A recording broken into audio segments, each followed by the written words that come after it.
बच्चों हेडिंग है पॉलीमर्स।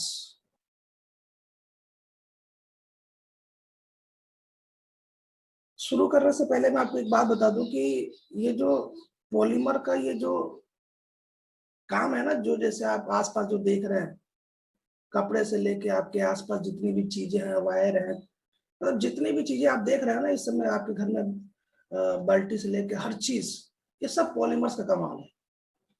मैं आपको बता दूं कि बहुत पहले पॉलीमर्स की इतनी ज्यादा वैल्यू नहीं होती थी। पॉलीमर्स मतलब इनकी चीजों की। एक दो साइंटिस्ट आए, एक जिगलर और एक नाटा। इन्होंने एक कैटलिस्ट की डिस्कवरी की जिसका नाम है जिगलर नाटा कैटलिस्ट, जो आपके टीचर लोगों ने बताया होगा। जिगलर नाटा कैटलिस्ट, जो उससे हाई डेंसिटी पॉलीथीन बनाया जाता है।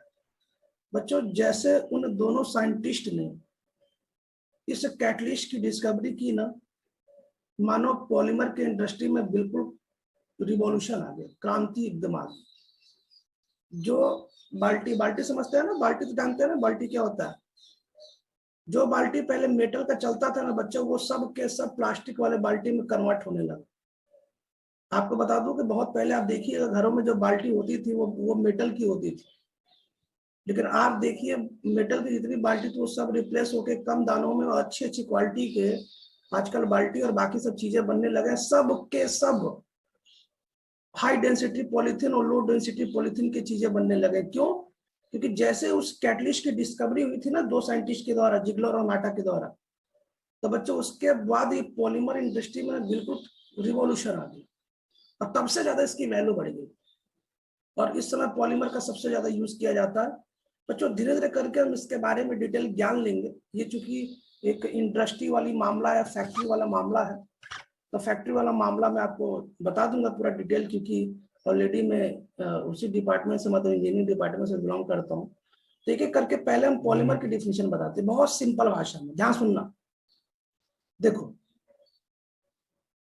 हिंदी में लिखते हैं छोटे छोटे मॉलिक्यूल्स, छोटे छोटे मॉलिक्यूल्स। बच्चों इसको इस लेशन में मोनोमर बोलेंगे, मोनोमर, मोनोमर्स। मोनोमर्स, मोनोमर का मतलब होता है छोटा छोटा मॉलिक्यूल। ठीक है, पहले मैं एक एक दो इंग्लिश लिख देता हूँ, जरा ध्यान सुनो। बच्चों स्मॉल साइज को, स्मॉल साइज अगर कोई है जिसको माइक्रो पढ़ते हैं, micro, micro small size micro बोलते हैं। और इस लेशन में मोनोमर बोलेंगे, मोनोमर। ठीक है, ये इंग्लिश की बात कर रहा हूं। और अगर कोई बड़ा साइज का है तो बच्चों उसको इंग्लिश में मैक्रो बोलते हैं, मैक्रो। देखो दोनों की स्पेलिंग जरा देख लेना, MACRO, मैक्रो। मैक्रो मतलब बड़ा, जिएंट, राक्षस, जो पिक्चरों में आता था वो मैक्रो है, मैक्रो, मैक्रो जिएंट है ना बच्चों। मैक्रो, मैक्रो को इस लेशन में पॉलीमर बोलेंगे, पॉलीमर। तो पहली चीज इस लेशन में दो बातें याद रखिएगा। माइक्रो मतलब छोटा, छोटा मतलब मोनोमर्स इस लेशन में यूज करना है। दूसरा चीज इस लेशन में मैक्रो यूज करना। मैक्रो मतलब बड़ा होता है बच्चों, बड़ा। मैक्रो मतलब पॉलीमर यूज करना है। ठीक है, फिलहाल स्टार्ट करते हैं, ये दो स्पेलिंग याद रखिएगा। तो बच्चों जब छोटे छोटे मॉलिक्यूल्स, ठीक है, जब छोटे छोटे मॉलिक्यूल्स आपस में ऐड होकर मैं समझते हैं ना, आपस में जुड़कर, है ना। जब छोटे छोटे मॉलिक्यूल्स आपस में जुड़कर ऐड होकर, जब छोटे छोटे मॉलिक्यूल्स आपस में जुड़कर ऐड होकर एक बड़ा मॉलिक्यूल बनाते हैं, एक बड़ा। बच्चों बड़ा मतलब मैक्रो है ना, लिख देता हूं मैक्रो। एक बड़ा मॉलिक्यूल्स, एक बड़ा मॉलिक्यूल बनाते हैं।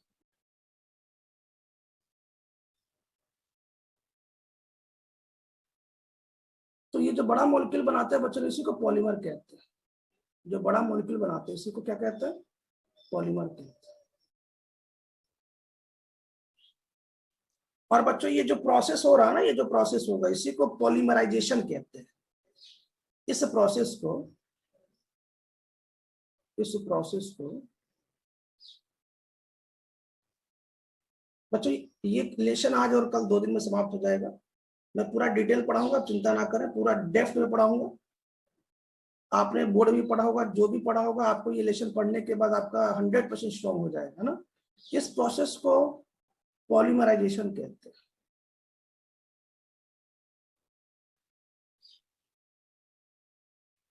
सही है, इस प्रोसेस को पॉलीमराइजेशन कहते हैं।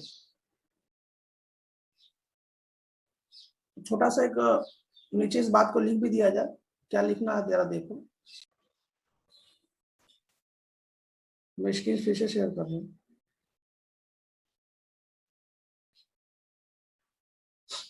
तो बच्चों मैंने क्या बोला, अगर एक बार फिर सुनो। जो टॉपिक है वो है पॉलीमर्स। पॉलीमर्स किसे कहते हैं? जब छोटे छोटे मॉलिक्यूल्स को इस रिलेशन में मोनोमर बोलेंगे। मोनोमर आपस में ऐड होकर एक बड़ा मॉलिक्यूल बनाते हैं, आपस में ऐड होकर एक बड़ा मॉलिक्यूल बनाते हैं बच्चों, इसी को पॉलीमर कहते हैं। और इस प्रोसेस को पॉलीमराइजेशन कहते हैं। ये जो प्रोसेस है ना बड़ा मॉलिक्यूल बनाने का, इसी को बच्चों पॉलीमराइजेशन कहते हैं। इस प्रोसेस को पॉलीमराइजेशन कहते हैं। और बच्चों जो छोटे छोटे मॉलिक्यूल्स मैं बार बार कह रहा हूँ, मोनोमर्स कहते हैं। मोनोमर्स इस रिलेशन में हमें बहुत इंपॉर्टेंट ध्यान रखना है। कैसे मैंने बता दिया कि ऐसा कुछ पॉलीमर होता है, ठीक है। तो जरा एक छोटी सी रिएक्शन लिख देते हैं। जा देखिए मैंने क्या बोला, जरा ध्यान सुनो। जब छोटे छोटे मॉलिक्यूल्स मतलब मोनोमर, है ना, जब छोटे छोटे मॉलिक्यूल्स मतलब मोनोमर्स आपस में जुड़ के, मान लीजिए मैंने इसका 100 ले लिया, 200 ले लिया, 300 ले लिया, मतलब n ले लिया, n आपस में जुड़कर जब एक बड़ा मॉलिक्यूल बनाता है, भाई आपस में जुड़कर एक बड़ा मॉलिक्यूल बनाएगा तो बच्चों इसी क्या कहते हैं? इसी को पॉलीमर्स कहते हैं। मतलब इसी बड़े मॉलिक्यूल को पॉलीमर्स के नाम से जाना जाता है, पॉलीमर्स। और बच्चों इस प्रोसेस को पॉलीमराइजेशन कहते हैं।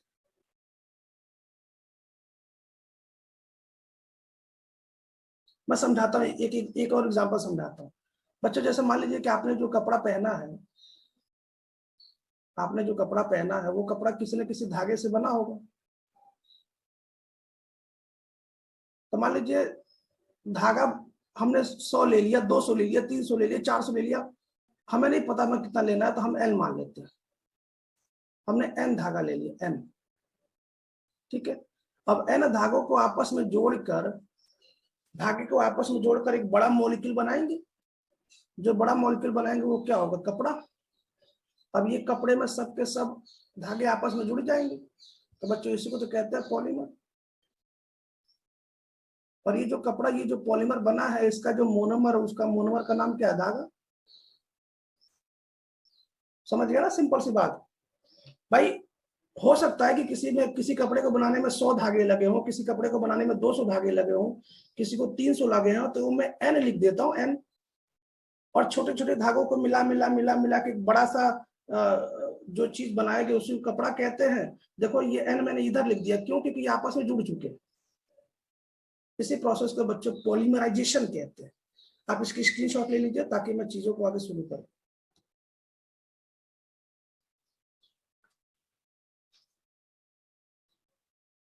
मुझे उम्मीद है कि आपको पॉलीमर बड़ा सिंपल भाषा में समझ में आ गया होगा, और वैसे आपको आता भी होगा, ये नहीं कह रहा हूँ, लेकिन मैंने जानबूझ के इसको हिंदी में लिखा क्योंकि आपको तो अगर गुजराती में आएगा तो इसको लिखना ही पड़ेगा। ऐसा तो है नहीं नीट में डिफिनेशन आएगी, आपको तो बस फीलिंग जानना था पॉलीमर किसे कहते हैं, पॉलीमराइजेशन क्या होता है, मोनोमर क्या होता है।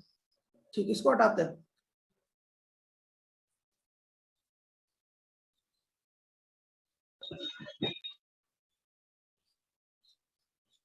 तो बच्चों ये हमारा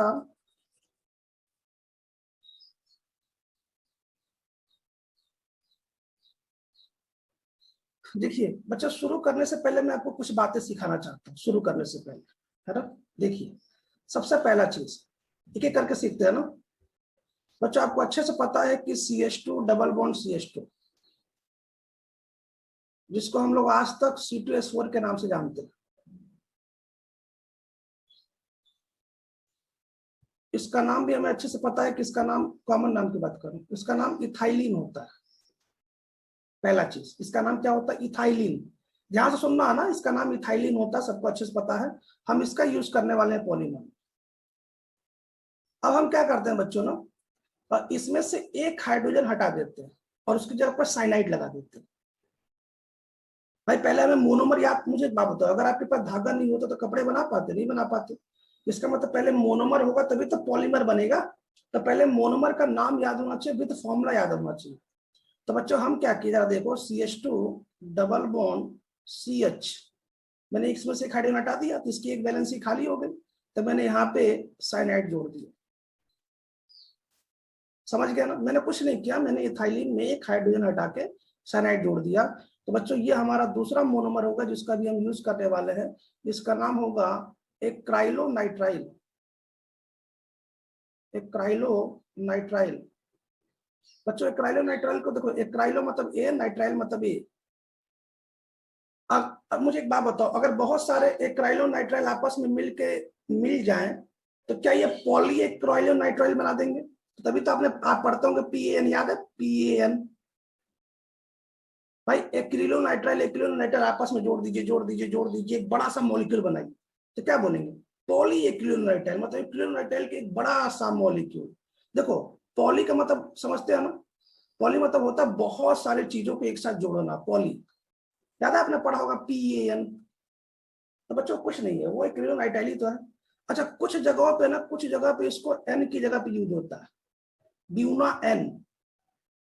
याद है ब्यूना N? रबड़ है, रबड़ सिंथेटिक रबड़। तो याद रखिएगा बच्चों, आगे चल की जरूरत पड़ेगी। खैर, बात नंबर 3, एक एक चीज ध्यान से सुनिएगा ना, बिल्कुल होश से, क्योंकि अगर आप ये तैयार है तो पॉलीमर इजी। तीसरा चीज देखिए बच्चों, अब मैं क्या कर रहा हूं ना, अब मैं साइनाइड को हटा के बेंजीन लगा देता हूं। साइनाइड को हटा के, बिल्कुल सेम यही फॉर्मूला है, मैं यहाँ पे बेंजीन लगा देता हूँ। बेंजीन लगा दूं या पीएच लगा दूं, बात तो सेम ही है ना, क्यों? देख लो। तो बच्चों आपको तो पता है इसका नाम क्या है, स्टाइरीन। स्टाइरिस का नाम है, पर बच्चों इसको कैपिटल एस से लिख देता हूं, कभी अभी इसकी जरूरत पड़ेगी ब्यूना एस। एस का मतलब लोग स्टाइरिन बांधते हैं इस लेशन में। समझ गया? समझ गया ना मैंने ये तीनों फॉर्मूला कैसे बनाया? जरा इसकी स्क्रीनशॉट ले जल्दी से।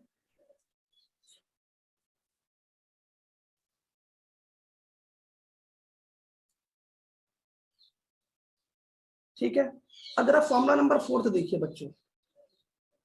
जैसे मान लो कि मेरे पास ये CH2 है, अब मेरे पास ये डबल बॉन्ड CH2 है। तो बच्चों ये इथाइलिन है कि नहीं है? बिल्कुल ये इथाइलिन है सर, ये इथाइलिन है। अब मैं इस इथाइलिन को, इस हाइड्रोजन को फ्लोरीन से रिप्लेस कर देता हूँ, इसको भी फ्लोरीन से रिप्लेस कर देता हूँ। बच्चों इथाइलिन तो ये अभी भी है, लेकिन इसमें 4 फ्लोरीन लगा हुआ है, टेट्रा फ्लोरो इथाइलिन है। क्या नाम है इसका? टेट्रा फ्लोरो इथाइलिन। मैं आपको बताना चाहता हूं कि जब हम टेफ्लॉन पढ़ेंगे ना, टेफ्लॉन, टेफ्लॉन एक पॉलीमर है बच्चों। अभी अगर जब हम टेफ्लॉन पढ़ेंगे ना, टेफ्लॉन में मुझे इसी मोनोमर की जरूरत पड़ेगी, टेट्रा फ्लोरो इथाइलिन। समझ में आ रहा है कि नहीं समझ में आ रहा है? इसकी एक फोटो ले लो फास्ट। आ रहा है।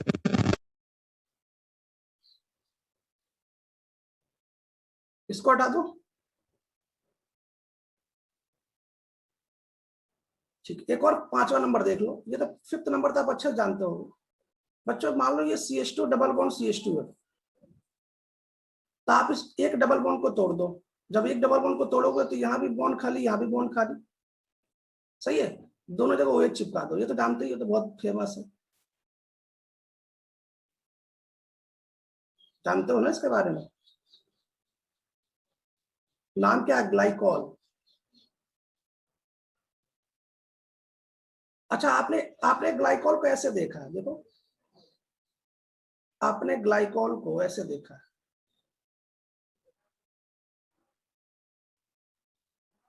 आपने ग्लाइकॉल को ऐसे देखा है, थोड़ा सा आप ऐसे देखिए, ये ग्लाइकॉल है, दिख रहा है आपको? इसकी जरा वो ले ले, स्क्रीनशॉट ले ले जल्दी से, फास्ट।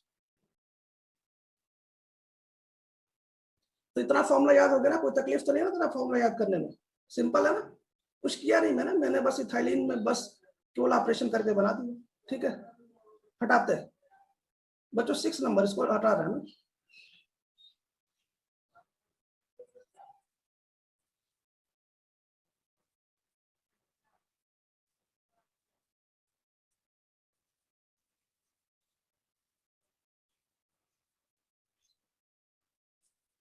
तो बच्चों 6 नंबर जरा देखिए, जरा 6 नंबर क्या है। तो अगर हम 6 नंबर की बात करते हैं तो एक मिनट रुकिए, 6 नंबर,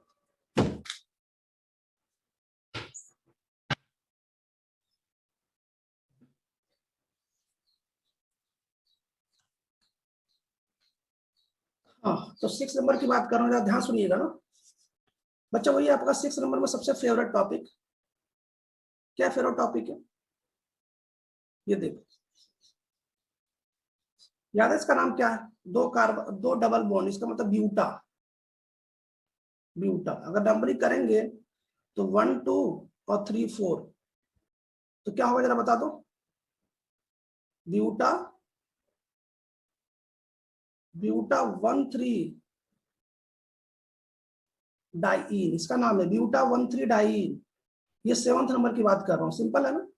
अच्छा, मैं थोड़ा सा बैलेंसिंग कर लूँ, यहाँ पे CH2 है, यहाँ पे CH है, यहाँ भी CH है, और यहाँ CH2। जरा बच्चों ध्यान सुनिएगा, आप सेकंड वाले कार्बन को देखिए, ध्यान सुनिए, सेकंड वाला कार्बन को देखिए।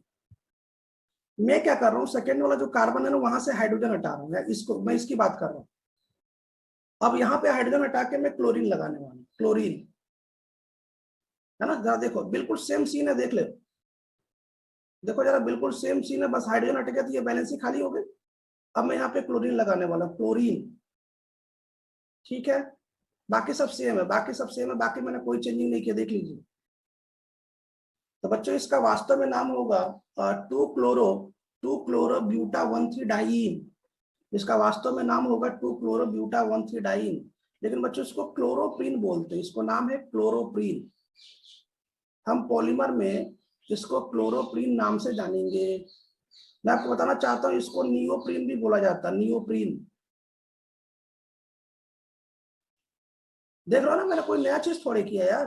हमने ब्यूटा 1 3 डाइईन में सेकंड नंबर पे हाइड्रोजन हटा के क्लोरीन लगा दिया, बस सिंपल सी बात है। बच्चों मैं आपको बताना चाहता हूं कि जब आप सिंथेटिक रबर बनाएंगे ना, सिंथेटिक रबर, रबर जानते हो ना, तो बच्चा हमें हम मुझे उनमें इसकी जरूरत पड़ेगी, सिंथेटिक रबर में। ठीक है, अब देखो इस, मैं अब कोई, अब 8वां नंबर देखो, मैं अब कोई बहुत बड़ा काम नहीं कर रहा हूँ। जहां हमने क्लोरीन लगाया था बच्चों, वहां पे मैं मिथाइल लगा देता हूँ। जहां हमने क्लोरीन लगाया है सेकंड नंबर पे, वहां मैं मिथाइल लगा देता हूँ, देख लो, वहां मैंने मिथाइल लगा दिया। आप देख रहे हैं इसका नाम। तो बच्चों ये होता है आइसोप्रीन, आइसोप्रीन। और बच्चों नेचुरल रबर जब बनाएंगे ना, तो मुझे उसी में इस मोनोमर की जरूरत पड़ेगी, नेचुरल रबर, जो नेचर में पाया जाता है ना, उसे नेचुरल रबर।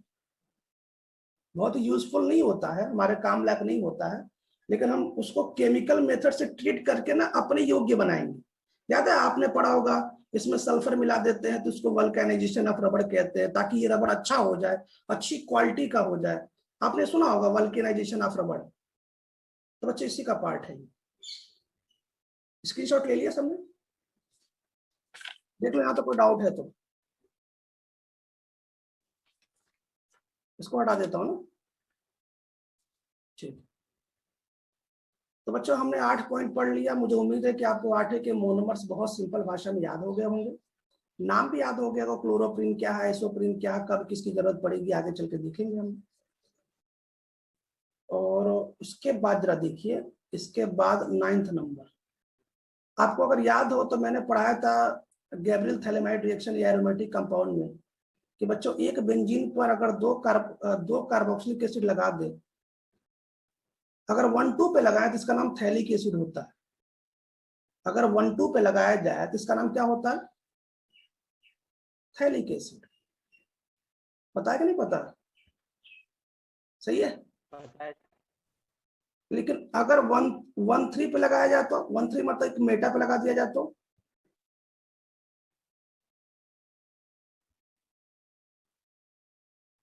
बोलो, पॉलीमर तो पढ़ लियो ना बच्चों। इसका नाम होता है आइसोथैलिक एसिड।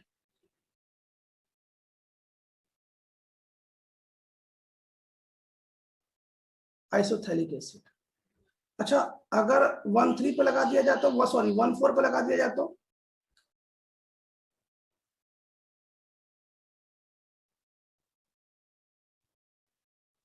अगर 14 पे लगा दिया जाए तो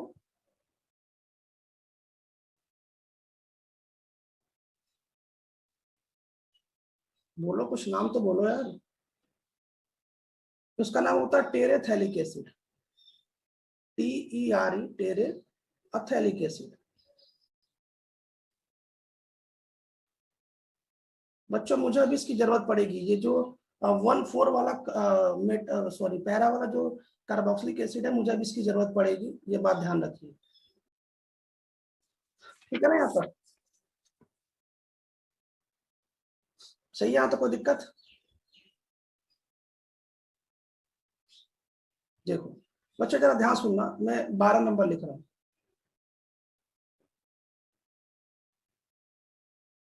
बच्चों ये मेथेन है, मैंने इसमें से एक हाइड्रोजन हटाया, इसकी एक वैलेंसी खाली हुई, मैंने एक और हाइड्रोजन हटाया तो इसकी एक और वैलेंसी खाली हुई, तो ये बच गया CH2। इसको बोलते हैं मिथाइलिन। मिथाइलिन, और मैंने यहां लिख दिया 6 हेक्सामिथाइलिन। और बच्चों दोनों में एमीन लगा दिया, हेक्सामिथाइलिन डाइएमीन। हेक्सामिथाइलिन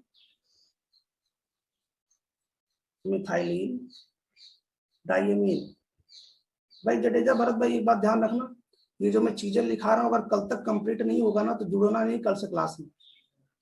हो सकता कि तू रोबोट की तरह देख रहा हो, तो रोबोट पार्ट 2 चिट्टी हो गया तो सामने सामने देख रहा, तो स्कैन कर रहा दिमाग में, बिल्कुल वैसे रोबोट की तरह बैठा भी एकदम। तो अगर ये कल को कंप्लीट नहीं हुआ ना नोट्स, हम बता देते हैं, कल अपने आप जोड़ना बंद हो जाना। आपकी क्लास में इस समय 47 स्टूडेंट बैठे हुए हैं JEE यूनिट। हम बता देते हैं कि इनमें अगर ये पॉलीमर लेशन यदि जो मैं पढ़ा रहा हूँ ये आपके नोट्स कंप्लीट नहीं हुआ, और यदि आपको ये जो मैं पढ़ा रहा हूँ ये आपको यदि याद नहीं हुआ, जो जो टॉपिक पढ़ा रहा हूँ, क्योंकि मैं बहुत आराम से पढ़ा रहा हूँ, तो आपसे रिक्वेस्ट है ना कि आप ऐड मत होइएगा। कल की क्लास में जब हम कल क्लास में जुड़ेंगे तो मैं आप में से किसी स्टूडेंट से बोल सकता हूँ कि मुझे ये स्क्रीनशॉट दो, मुझे इसकी फोटो खींच के दो, तो कल आपको वो नोट्स की फोटो खींच के देनी है, ये बात कल ध्यान रखना। और दूसरा उपाय क्या है कि आप जुड़ना ही बंद हो जाइए, मत जुड़िए, कोई दिक्कत नहीं। चलिए, तो ये हो गया 12 नंबर का टॉपिक। दूसरा चीज, अगर बच्चों आपको याद हो तो मैंने पढ़ाया था ओम से गैप, याद आ रहा? n बराबर 0 1 2 3 4, देख रहा हो ना 4, याद आ रहा? दो कार्बोक्सिलिक एसिड के बीच में अगर CH2 बिल्कुल ना हो तो ऑक्जेलिक एसिड, एक CH2 हो, दो CH2 हो तो सक्सेनिक ग्लूटोनिक, ऐसे पढ़ाया था ना, IPSC में पढ़ाया था। हो सकता है कि आप भूल गए हो, तो मैं आपको याद दिला दूं कि ये पढ़ाया था मैंने IPSC में। खैर जरा देखो, तो हमने दो कार्बोक्सिलिक एसिड के बीच में हमें यहाँ पे CH2 कितनी बार लिखना है? 4 बार। देख लो जरा, 4 बार, n बराबर 4, ये देखो जरा, ये देख लो। तो बच्चों इसका नाम ADP के एसिड होता है, ADP के एसिड। ये मैं पढ़ा चुका हूँ, ADP के एसिड, ये फॉर्मूला। इतने स्क्रीनशॉट ले लो जल्दी से फास्ट।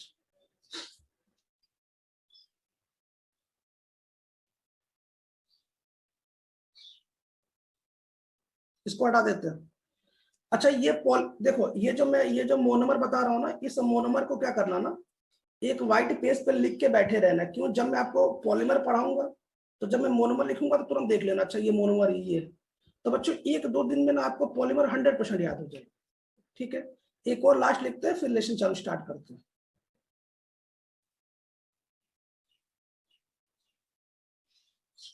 बच्चों नोट्स बनाते रहे, मैं आपसे फिर कह रहा हूँ, देखिए क्या है ना, देखने से अगर पॉसिबल होता ना तो बहुत से लेक्चर हर जगह अवेलेबल है और स्टूडेंट पढ़ के टॉप कर लेता। आपसे रिक्वेस्ट है कि नोट्स जरूर बनाएंगे, कल की नोट्स आप चेक करा देंगे हमें जब मैं आपसे नोट्स बोलूंगा तो। या देखिए, या ध्यान सुनिएगा बच्चों, ये है NH2, ठीक है, और ये है CO, CONH2 एसिड अमाइड। मैं यहां से एक हाइड्रोजन हटा देता हूं तो यहां से एक वैलेंसी खाली हो जाएगी, यहां से भी एक वैलेंसी खाली हो जाएगी, यहां से तो वैलेंसी खाली है, कार्बन की 4 होती है ना। देखिएगा तो मैं कार्बन जोड़ रहा हूँ, एक यहाँ कार्बन, एक यहाँ कार्बन, 2 हो गया ना।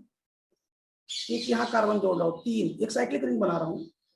एक यहाँ जोड़ रहा हूँ 4, एक यहाँ जोड़ रहा हूँ 5, और ये देखिए, देख रहा है ना, फिर से बना रहा हूँ, थोड़ा सा अच्छा नहीं लग रहा देखने में।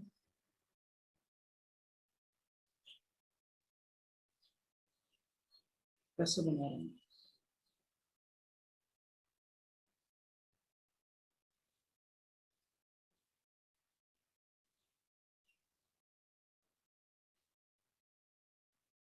गिन लीजिए कार्बन।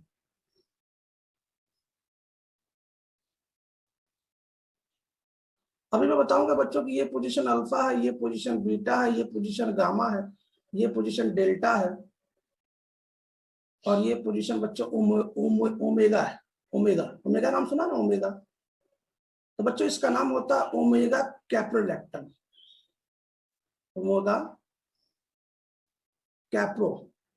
कैप्रोलैक्टम इसका नाम है। और मैंने बहुत कुछ जादू नहीं किया। कार्बन गिन लो, कितने कार्बन है, 1 carbon, 2 carbon, 3 carbon, 4 carbon, 5 carbon, और ये खुद मिला के हो गया 6 कार्बन। मैंने क्या किया, एक एसिड एमिड बनाया, उसके चारों मैंने 5 कार्बन लगा दिए। बच्चों इसका नाम होता है ओमेगा कैप्रोलैक्टम। Omega caprolactam. मैं बताना चाहता हूं कि नाइलॉन 6 जब बनाएंगे तो मुझे उसमें इसकी जरूरत पड़ेगी, नाइलॉन 6। आपको सब याद आ रहा होगा ये सब क्या बता रहा हूं, ठीक है। शुरू करते हैं लेसन आज का, स्टार्ट करें। सबने स्क्रीनशॉट ले लिया, कोई दिक्कत किसी को यहाँ तक? आपके आपके जस्ट पास में एनसीईआरटी बुक है, सभी के पास एनसीईआरटी है। मेरे कहने पे वो पेज आप पढ़ेंगे जब मैं आपसे बोलूंगा तो कोई बात नहीं। अगर आपके पास जीएसपी बोर्ड का है तो बहुत अच्छी बात है, आप उसको तुरंत पढ़ भी सकते हैं। स्टार्ट करते हैं ना, चलो इसको हटाते हैं। बच्चों थोड़ा सा हम इस लेसन को सीरियसली लेते हैं क्योंकि ये एक ऐसा लेसन है ना ऑर्गेनिक केमिस्ट्री का जो फ्री में नंबर देता है। देखो, पॉलीमर, बायोमोलिक्यूल्स, अब वो जो लास्ट का ना केमिस्ट्री इन एवरीडे लाइफ, जो केमिस्ट्री का इंडस्ट्रियल यूज मेडिसिन है, जो आपको बहुत तकलीफ देता है, आप चिंता ना करें। और वो जो है ना 11th का जो टॉपिक है, जो पॉल्यूशन ओशन जो चैप्टर है, एयर पॉल्यूशन ओशन जो ग्रीन हाउस इफेक्ट है, आप चिंता ना करें, मैं उसको खुद डील करूंगा। वैसे सिंपल है, वैसे कोई पढ़ाता नहीं है, लेकिन मैं खुद डील कर लूंगा तो मुझे तसल्ली हो जाएगी, आपको भी हो जाएगी। नेट के पहले ही डील कर दूंगा, मैं खुद कर लूंगा ना, आप चिंता ना करें। लेकिन फिर भी आप अपनी तरह देखते रहेंगे। सबसे पहले बच्चों हम इसका क्लासिफिकेशन पढ़ाने जा रहे हैं पॉलीमर का। मैं आपको बता दूं कि क्लासिफिकेशन आप अच्छे से जानते हैं कि पेपर में आता है। अगर आपने पेपर देखा भी होगा तो कई बार बोर्ड में भी क्लासिफिकेशन पूछा है। तो बच्चे जरा देखते हैं पहला क्लासिफिकेशन किस आधार पर पढ़े।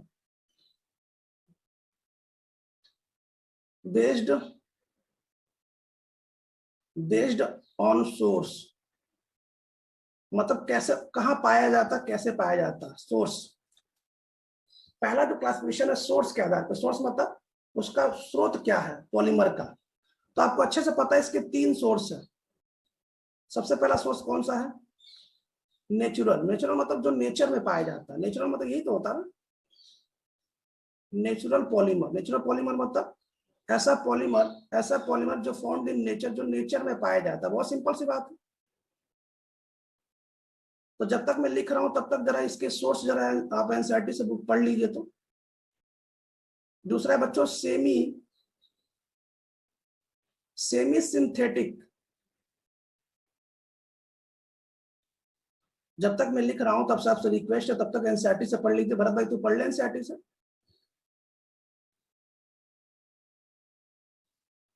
सेमी सिंथेटिक पॉलीमर्स दूसरा है। और तीसरा है बच्चों, तीसरा है सिंथेटिक पॉलीमर।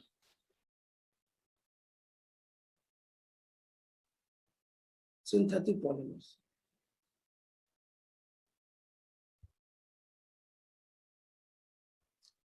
तो बच्चों सोर्स के आधार पे ना, सोर्स के आधार पे ये 3 प्रकार का होता है। सोर्स के आधार पे ये 3 प्रकार का होता है, 3 प्रकार का, है ना। मैंने क्या बोला, सोर्स के आधार पर ये 3 प्रकार का होता है। एक नेचुरल पॉलीमर। नेचुरल पॉलीमर किसे कहते हैं? ऐसा पॉलीमर जो नेचर में पाया जाता है, found in nature, found in nature. ऐसा पॉलीमर जो नेचर में पाया जाता है, फाउंड इन नेचर। तो बच्चों अगर आपको अच्छे से पता है, आप तो बायोलॉजी के स्टूडेंट है, कौन से नेचर में पाया जाता है? स्टार्च, जो हम लोग बायोमोलिक्यूल्स में पढ़ने वाले हैं। बच्चों स्टार्च आपका एक पॉलीमर है, ये बात याद रखिएगा। बच्चों सेलुलोज, आपने सेलुलोज के बारे में पढ़ रखा होगा। सेलुलोज भी आपका एक पॉलीमर ही है। दूसरा प्रोटीन भी आपने पढ़ रखा होगा। कुल मिला के आपके पास ये पूरा, मैं ETC लिख देता हूँ, ठीक है ना। मतलब ऐसा पॉलीमर जो हमें नेचर से मिलता है, ये बात ध्यान रखिएगा। बच्चों सेमी सिंथेटिक पॉलीमर क्या होता है? सेमी सिंथेटिक पॉलीमर को मैं समझा, सेल्यूलोज डेरिवेटिव, क्या cellulose derivatives, semi most derivative मतलब कोई बात नहीं, बताता हूँ। सर बुक में लिखा हुआ है सेल्यूलोज डेरिवेटिव जो है वो सेमी सिंथेटिक है। अच्छा, जरा देखो, जरा ध्यान सुनना, मैं सेमी सिंथेटिक पॉलीमर बता रहा हूं, ध्यान सुनो। ऐसा पॉलीमर, जैसे मान लो कि मैं समझाता हूं, जैसे मान लो कि मेरे पास ये जो पॉलीमर ये सेमी सिंथेटिक, ठीक है। तो मैं क्या करूंगा, इसमें कुछ केमिकल मेथड से ना, केमिकल मेथड से इसका कुछ ट्रीटमेंट करूंगा। क्यों? क्योंकि ये जो पॉलीमर हमारे लिए बहुत अच्छा नहीं है, तो इसमें केमिकल मेथड से ट्रीटमेंट करके इसको खूब अच्छा बनाऊंगा, अपने लिए बनाऊंगा, खूब बढ़िया बनाऊंगा। इसी को, ऐसे पॉलीमर को सेमी सिंथेटिक पॉलीमर कहते हैं। और मैं इसका सबसे अच्छा एग्जांपल है नेचुरल रबर। मैं बताना चाहता हूं कि नेचुरल रबर हमारे लिए यूजफुल नहीं है, तो हम क्या करते हैं, उस नेचुरल रबर में सल्फर डाल देते हैं उनके बीच में। तो सल्फर डालने पे उसको बोलते हैं वल्केनाइजेशन ऑफ रबर, और उस रबर की क्वालिटी बढ़ जाती है। समझ में आ गया? तो मैं इसमें क्या लिख रहा हूँ, ऐसा पॉलीमर जिनको, बाकी तो आप एनसीईआरटी से पढ़ लीजिएगा, मैं अपनी भाषा में थोड़ा सा सिंपल भाषा में देता हूं, जिनको केमिकल, है ना, जिनको केमिकल मॉडिफाई करें ना, केमिकल मेथड से मॉडिफाई करके मोर यूजफुल, मतलब ज्यादा यूजफुल बनाया जाता है, मोर यूजफुल बनाया जाता है।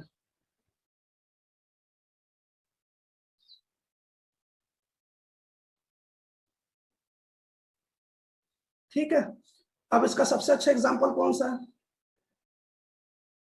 वही अभी आपको जो मैंने बताया, इसका सबसे अच्छा एग्जांपल है बच्चों,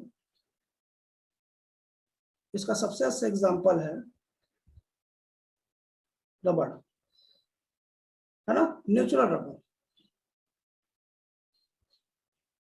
अच्छा, नेचुरल रबर में क्या करता है अभी थोड़ी देर में बताने वाला हूँ। नेचुरल रबर, इसे वल्केनाइजेशन से यूजफुल बना लेते हैं, वल्केनाइजेशन से यूजफुल बना लेते हैं। वल्केनाइजेशन रबर भी बोला जाता है, जो आगे चल के हम लोग देखने वाले हैं ना। मैं इसमें लिख देता हूँ, ऊपर लिख देता हूँ मैं,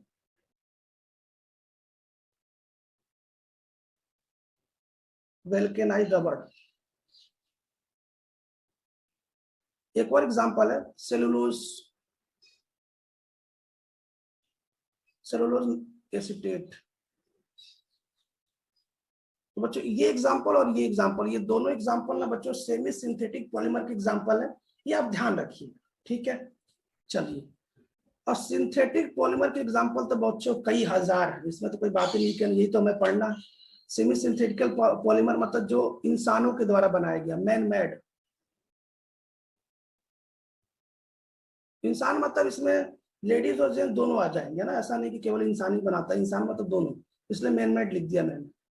इसमें बहुत सारे एग्जांपल है, PVC है ना, PMMA है। PMA मतलब होता पॉली मिथाइल मेथा एसीटेट है, आगे चल के आने वाला है, आप चिंता ना करें। टेफ्लॉन है, बहुत आने वाला है, इसलिए मैं आगे नहीं डिटेल बता रहा हूँ। तो बच्चों ये पहला सोर्स के आधार पर पॉलीमर 3 प्रकार के होते हैं नेचर में। सेमी सिंथेटिक मतलब आधा अच्छा हो आधा खराब हो तो उसको अच्छा बनाते हैं, और सिंथेटिक मतलब इंसानों के द्वारा पूरा तरह बनाया गया। इसके स्क्रीनशॉट लीजिए जल्दी से फास्ट।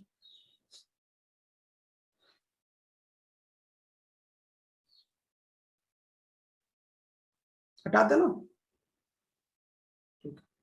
एनसीईआरटी से पढ़ लोगे ना, बाकी तो कहानी एनसीईआरटी से पढ़ लोगे ना, इसके बाद की कहानी जो भी हो। भाई मैं जीएसवी बोर्ड की नोट्स तो नहीं बनवा रहा हूँ, फिर भी मैं लिखा देता हूँ। क्यों? क्योंकि इसमें कुछ क्वेश्चन ना पेपर में आते हैं, इसलिए मैं लिखा रहा हूँ अपने ताकि आप गलती ना करें। बाकी तो आप एनसीईआरटी इसके बाद पढ़िएगा, मेरे पढ़ाने के बाद एनसीईआरटी जरूर पढ़िएगा। बच्चों मैं दूसरा जो सोर्स लिख रहा हूँ, लिखने से जब तक मैं लिख रहा हूँ तब से आपसे रिक्वेस्ट है कि आप एनसीईआरटी में ये सोर्स जरूर पढ़ लें। लिखने से पहले कह देता हूँ मोस्ट इंपॉर्टेंट, मैंने स्पेशली इसी के लिए क्लासिफिकेशन पढ़ा रहा हूँ। आपसे रिक्वेस्ट है तब तक एनसीईआरटी से पढ़ लें। नाम है इंटरमोलिकुलर फोर्स, मतलब इंटरमोलिकुलर फोर्स के आधार पर पॉलीमर के क्लासिफिकेशन। इंटरमोलिकुलर फोर्सेस के आधार पर क्लासिफिकेशन याद रखिए, मैं फिर कह रहा हूँ जीएसबी बोर्ड नीट के लिए सबसे इंपॉर्टेंट है बच्चों। और मैं बता दूं कि ये 4 प्रकार का होता है, 4 प्रकार का। यहाँ पे पहले लिख देता हूँ, स्पेशल लिख देता हूँ। एक रहता है इलेस्टोमर्स, फटाफट एनसीईआरटी से पढ़ो, आपके पास एनसीईआरटी होगा तुरंत पढ़िए। एक होता है इलेस्टोमर्स, और इलेस्टोमर्स में दूसरा होता है बच्चों फाइबर। एक होता है इलेस्टोमर, दूसरा होता है फाइबर, तीसरा क्या होता है बच्चों? इलेस्टोमर्स, दूसरा फाइबर, तीसरा थर्ड होता है बच्चों थर्मोप्लास्टिक। आपसे रिक्वेस्ट है एनसीईआरटी से तुरंत पढ़ लें, थर्मोप्लास्टिक। और एक फोर्थ होता है बच्चों डी होता है, जिसको बोलते हैं थर्मोसेटिंग।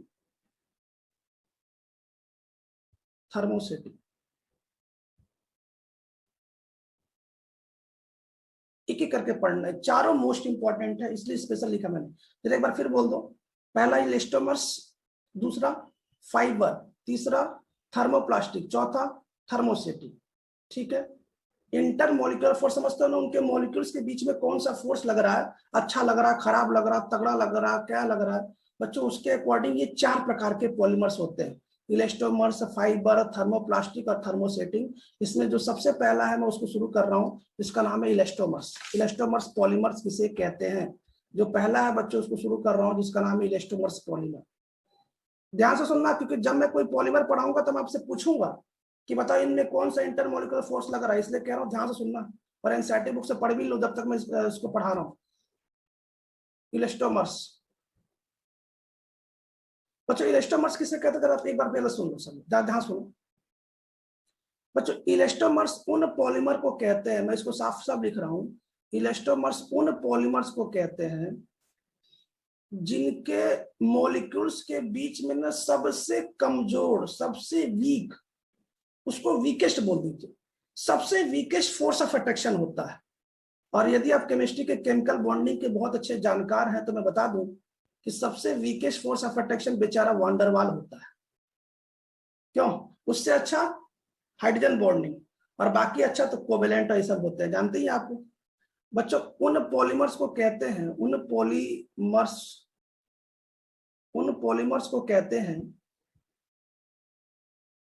पॉलीमर्स को कहते हैं, मैंने क्या बोला? मैंने ये बोला कि इलेस्टोमर्स उन पॉलीमर्स को कहते हैं जिनके मॉलिक्यूल्स के बीच में सबसे वीकेस्ट लिख देता हूं, वीकेस्ट फोर्स ऑफ अट्रैक्शन होता है।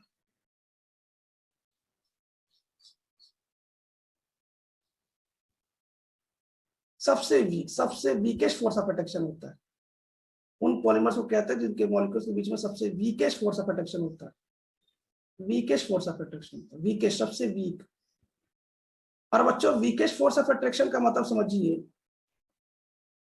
दूसरा तरीके से मान लीजिए कोई बोले वांडरवाल फोर्स ऑफ अट्रैक्शन होता है, van der Waal force of attraction. FO का ए का मतलब होता है मॉलिक्यूल्स के बीच में force of attraction, van der Waal force of attraction. तो बच्चों अगर कोई भी ऐसा पॉलीमर आ जाए जिनके बीच में बहुत कम मतलब फोर्स ऑफ अट्रैक्शन बहुत कमजोर हो बच्चों, तो उसको ना इलेस्टोमर्स की लिस्ट में हमें गिनना, इलेस्टोमर्स। और मैं बताना चाहता हूँ, खुशी की बात है ना बच्चों, कि जितने भी रबड़ है ना, जितने भी रबड़ है जो आप पढ़ने वाले हैं, चाहे सिंथेटिक रबड़ है, चाहे ब्यूना है ऐसे जो भी, जितने भी रबड़ है ना बच्चों, उनके बीच में ना जो फोर्स ऑफ अट्रैक्शन काम करता है ना, वो वांडरवाल फोर्स ऑफ अट्रैक्शन काम करता है, और वो इलेस्टोमर्स के लिस्ट में आते हैं। मैं बता दूं कि ये जेईई में क्वेश्चन आ भी चुका है। क्या क्वेश्चन आया था कि बताओ इन पॉलीमर में कौन सा ऐसा पॉलीमर है जिनमें वांडरवाल फोर्स ऑफ अट्रैक्शन लगता है। या कान घुमा के ऐसे घुमाया था कि बच्चों इनमें ऐसा कौन सा पॉलीमर है जिनमें मॉलिक्यूल्स के बीच में फोर्स ऑफ अट्रैक्शन सबसे वीक है। तो बच्चों रबड़ का कोई भी एग्जांपल हो तो उस पर टिक लगा देते। पीवीसी था, प्लास्टिक था, पॉलीथीन था, ब्यूनाएन था।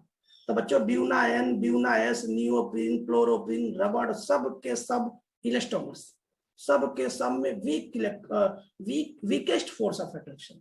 स्क्रीनशॉट ले लो जल्दी से फास्ट।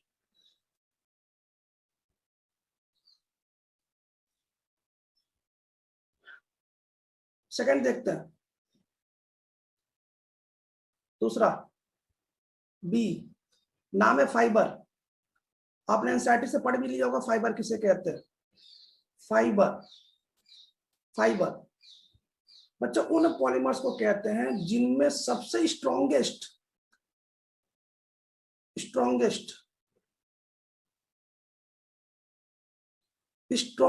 इंटरमोलिकुलर फोर्स होता है।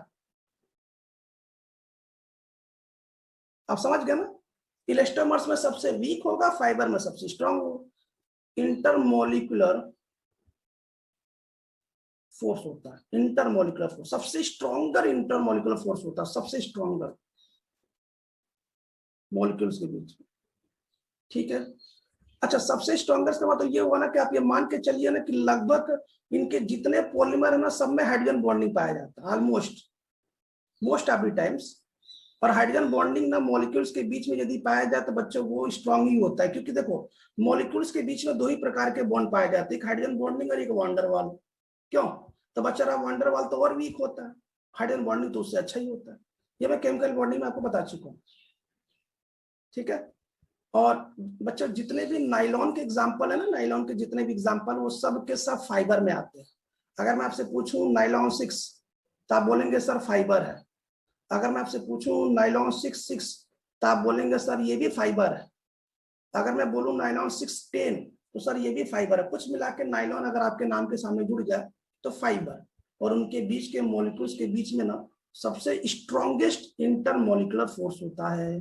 कृपया इसकी स्क्रीनशॉट ले लें जल्दी से फास्ट।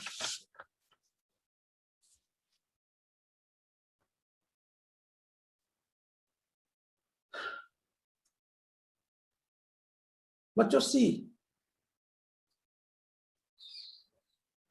का नाम है थर्मोप्लास्टिक। सी का नाम है थर्मोप्लास्टिक। बच्चों थर्मोप्लास्टिक उन पॉलीमर्स को कहते हैं ना जिनमें इंटरमॉलिकुलर फोर्स इलेस्टोमर से ज्यादा होता है और फाइबर से कम होता है। मुझे एक बात बताओ, क्या ये सबसे वीकेस्ट है, क्या ये सबसे वीकेस्ट फोर्स ऑफ अट्रैक्शन है, सबसे कमजोर वाला? क्या ये सबसे स्ट्रॉन्गेस्ट है? हाँ सर। तो मुझे एक बात बताओ, एक सबसे वीक और एक सबसे स्ट्रॉन्ग, तो बच्चों इन दोनों के बीच में भी तो कुछ होगा। तो इन दोनों के बीच में जो फोर्स ऑफ अट्रैक्शन होता है उसी को थर्मोप्लास्टिक कहते हैं। समझ नहीं पाया, समझ गए? हाँ सर। तो मैंने क्या बोला, मैंने ये बोला कि ऐसा पॉलीमर ऐसा पॉलीमर जिनमें फोर्स ऑफ अट्रैक्शन, ऐसा पॉलीमर जिनमें ऐसा पॉलीमर जिनमें फोर्स ऑफ अट्रैक्शन जिनमें इंटरमॉलिकुलर फोर्स ऑफ अट्रैक्शन, मुझे ऐसा लिखना चाहिए, ऐसा पॉलीमर जिनमें मॉलिक्यूल्स के बीच में ना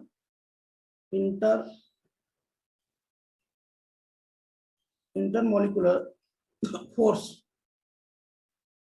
कहाँ बताओ? इलास्टोमर्स और क्या? फाइबर क्यों के बीच में हो?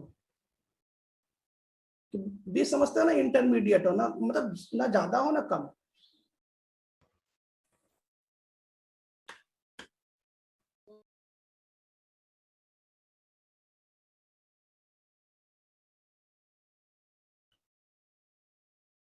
देखो जरा बच्चों, मैंने क्या बोला? ऐसा पॉलीमर जिसमें इंटरमोलिकुलर फोर्स इलास्टोमर्स और फाइबर के बीच, बीच मतलब इंटरमीडिएट।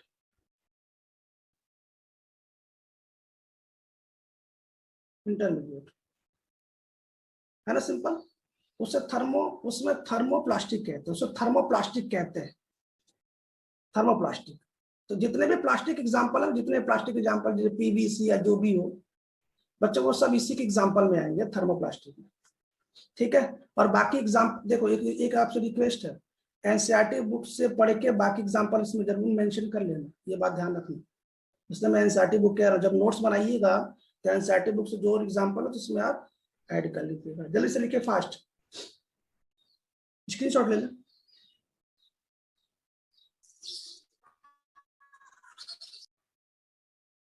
इसको हटा देते हैं ना। और बच्चों सबसे लास्ट थर्मोसेटिंग प्लास्टिक। अगर सुनिएगा, थर्मोसेटिंग प्लास्टिक के बारे में सुन लीजिए, खास बात सुन लीजिए बच्चों। थर्मोसेटिंग प्लास्टिक के बारे में सबसे खास बात ये है ना कि ये प्लास्टिक में बहुत हार्ड होता है बच्चों। बहुत हार्ड का मतलब ये हुआ ना कि अगर आपने इसको ऊपर से छोड़ दिया, गिर गया नीचे, ये टूट जाएगा। और बच्चों टूटने के बाद में इसको आप रिसाइकिल नहीं कर सकते, आप इसको दोबारा नहीं बना सकते। और बच्चों ये मेल्ट नहीं होते। मेल्ट नहीं होते मतलब क्या हुआ? ये जल जाएंगे लेकिन मेल्ट नहीं होंगे। जैसे इलेक्ट्रिक स्विच देखिए, अगर आपने घर में इलेक्ट्रिक स्विच लगा रखा है तो वो इलेक्ट्रिक स्विच जल जाएगा बच्चों, लेकिन मेल्ट नहीं होगा। अच्छी बात है ना, तो बढ़िया है ना। क्यों? क्योंकि मेल्ट हो जाएगा तो आज नहीं तो कल हो सकता है हमें नुकसान कर दे। भाई मेल्ट से ज्यादा नुकसान है ना, वो अचानक जल जल जाए, वो अच्छी बात है। मेल्ट नहीं, मैं बताना चाहता हूँ कि बच्चों ना, वो जल जाएगा, इतना ज्यादा हार्ड होता है, लेकिन मेल्ट नहीं होगा। और अगर आपने गलती से छोड़ दिया तो ये नीचे जाकर टूट जाएगा। टूटने के बाद इसको दोबारा आप नहीं बना सकते। आप इलेक्ट्रिक स्विच को देखिए, एक बार टूट जाता है फिर आपको रिप्लेस करना ही होता है। बात समझ में आ रहा है? ये भारत में नहीं होता, अलग बात है, लेकिन ऐसा करना पड़ता है। थर्मोसेटिंग प्लास्टिक, और इसका सबसे अच्छा एग्जांपल आपको तो पता ही है, बैकेलाइट। क्या होता है? ये प्लास्टिक बहुत हार्ड होता है। ये प्लास्टिक बहुत हार्ड होता है, बहुत हार्ड होता है ना। और गिरने से ये टूट भी जाता है, ये बात बता देता हूं मैं, है ना। इसको रिसाइकिल नहीं कर सकते। रिसाइकिल समझते हैं ना? ऊपर वाला जो प्लास्टिक है उसको रिसाइकिल दोबारा बना सकते हैं, टूटने पे मेंटेन कर सकते हैं। इसको रिसाइकिल नहीं कर सकते, रिसाइकिल नहीं कर सकते, इसको दोबारा नहीं बना सकते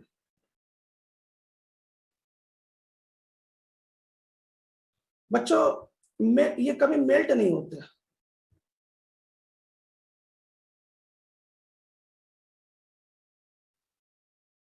ये जो हार्ड होते हैं, इसका जो रीजन अभी बताने वाला हूं, इनमें हाईली, या अभी चल के आगे समझाने वाला जो स्टार लगा रहा हूं, इसमें highly 3D cross linked structure होता है।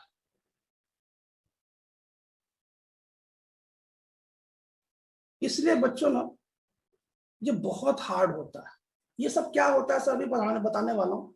Highly cross 3D linked structure क्या होता है, पॉलीमर में ये सब बहुत कैसे होते हैं बच्चों। इसका जो सबसे अच्छा एग्जांपल है वो बैकेलाइट। बैकेलाइट मतलब जितने भी घर के इलेक्ट्रिक से अपार्टमेंट बनाए जाते हैं, जैसे स्विच बनाए जाते हैं, इलेक्ट्रिक स्विच बनाए जाते हैं, वो सब इसी के बनाए जाते हैं। बैकेलाइट इलेक्ट्रिक स्विच इंपॉर्टेंट है।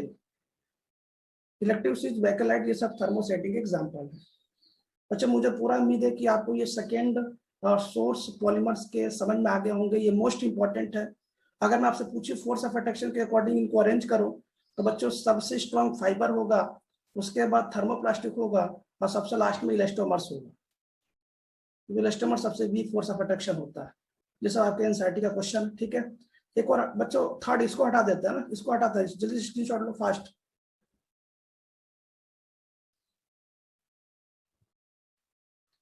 आज मैं क्लासिफिकेशन बता देता हूं, इससे कि कल हम पॉलीमर आपको पूरा रिएक्शन समझा पाए। आपसे रिक्वेस्ट है कि आप क्लासिफिकेशन एनसीईआरटी बुक्स आज अच्छे से पढ़ लेना ना बच्चों। थर्ड नंबर क्या होता है कि इनको जिस तरीके से बनाया जाता है, मतलब जिस रिएक्शन से बताया जाता है, उसके आधार पर बताना चाहता हूँ। तो बच्चों ये दो प्रकार से रिएक्शन से बनाया जा सकता है, एक तो एडिशन रिएक्शन और एक तो कंडेंसेशन रिएक्शन।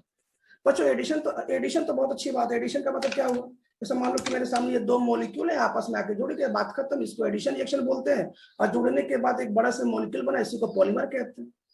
और कंडेंसेशन क्या होता है, आप याद करो, मैंने एल्डिहाइड कीटोन में कंडेंसेशन रिएक्शन पढ़ा रखा। क्या मैंने बोला कि जब कोई मॉलिक्यूल आपस में जुड़ेगा तो एक छोटे सा मॉलिक्यूल का एलिमिनेशन होता है, जैसे अमोनिया का एलिमिनेशन होता है, पानी निकलता है। इसका मतलब क्या हुआ बच्चों, अगर इस प्रकार के छोटे से मॉलिक्यूल उसमें से निकल जाए बाहर, तो इसी को कंडेंसेशन रिएक्शन बोलते हैं। और ये तीसरा टाइप है जो हम आगे चल के पढ़ने वाले हैं कि किसमें एडिशन होगा, किसमें कंडेंसेशन होगा। लेकिन बस अब याद रखिएगा, बेस्ड ऑन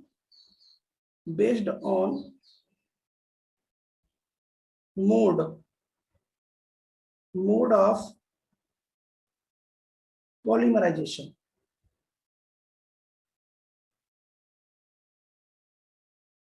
मतलब पॉलीमराइजेशन जो प्रोसेस होता है उसका मैं बेस बता रहा हूं। तो सबसे पहला जो आप देख लीजिए कि बच्चों एडिशन रिएक्शन से भी बनाया जाता है। कैसे बनाया जाता है वो मैं रिएक्शन बताऊंगा, तो आपको पता चल जाएगा एडिशन रिएक्शन क्या होता है। जब भी कई दो या दो से अधिक मोनोमर आपस में जुड़ जाए तो उसे एडिशन रिएक्शन कहते हैं। सिंपल सी बात है बच्चों। एक रिएक्शन होता है जिसको बोलते हैं कंडेंसेशन रिएक्शन। ये क्या होता है सर, जब कोई दो या दो से अधिक मोनोमर्स आपस में जुड़े, उसमें से पानी निकल जाए, H2O, अमोनिया निकल जाए, NH3, इसी को कंडेंसेशन रिएक्शन कहते हैं। याद है नाइलॉन में सब ऐसा होता है, क्यों? तो अगर मैं आपसे पूछूं नाइलॉन किसका एग्जांपल है, तो आप बोलेंगे सर नाइलॉन कंडेंसेशन रिएक्शन का एग्जांपल है। क्यों? क्योंकि सर उसमें से कंडेंस मतलब H2O बाहर निकलता है। तो ये मैं आगे चल के बताने वाला हूँ, आपको आगे चल के पता चल जाएगा। बच्चों फोर्थ नंबर भी बहुत सिंपल है। फोर्थ नंबर क्या है? फोर्थ नंबर ये है, मुझे एक बात बता, जरा ध्यान सुनो। जैसे मान लो कि आपको कोई पॉलीमर बनाना, उस पॉलीमर को बनाने के लिए केवल एक ही मोनोमर की जरूरत पड़ी, केवल एक ही मोनोमर। जैसे मान लीजिए आपको कपड़ा बनाना है, तो कपड़े बनाने के लिए केवल आपको धागा चाहिए। तो आप जो पॉलीमर बना रहे हैं उसमें केवल अगर एक ही टाइप का मोनोमर ले रहा है, एक ही टाइप का मोनोमर, तो बच्चों इसको बोलते हैं होमोपॉलीमर। होमोपॉलीमर का मतलब क्या हुआ कि इस पॉलीमर को बनाने के लिए केवल आपने एक मोनोमर लिया। और बच्चों एक से ज्यादा यदि आप मोनोमर लेते हैं तो उसको बोलते हैं कोपॉलीमर। आप याद करो, एनसीईआरटी का सबसे फेवरेट क्वेश्चन है कि इसमें कौन सा होमोपॉलीमर है, कौन सा कोपॉलीमर है। याद आ रहा है कि नहीं याद आ रहा है? Based on number of different monomers used. या देखो सबसे पहला ए है बच्चों होमोपॉलीमर। तो होमोपॉलीमर किसे कहते हैं? ऐसा पॉलीमर जिसमें केवल एक ही टाइप का मोनोमर हो। जैसे आप एग्जांपल देख लीजिए, जैसे पॉलीथीन देख लीजिए, पॉलीथीन में केवल एक ही मोनोमर होता है, कौन सा? इथाइलिन। होमोपॉलीमर्स किसे कहते हैं? जिसमें केवल एक ही टाइप का, ओनली वन टाइप या ओनली वन काइंड, केवल एक ही टाइप का मोनोमर्स हो। तो बच्चों जब मैं रिएक्शन पढ़ाऊंगा तो आपको देखने से पता चल जाएगा ना कि ये मोनोमर्स होमोपॉलीमर है कि कोपॉलीमर है। जब भी ऐसा कोई पॉलीमर हो जिसमें केवल एक ही टाइप का आपने मोनोमर ले रखा है, तो आप मुझे क्या बोलेंगे? सर ये होमोपॉलीमर। आप खुद बोलेंगे।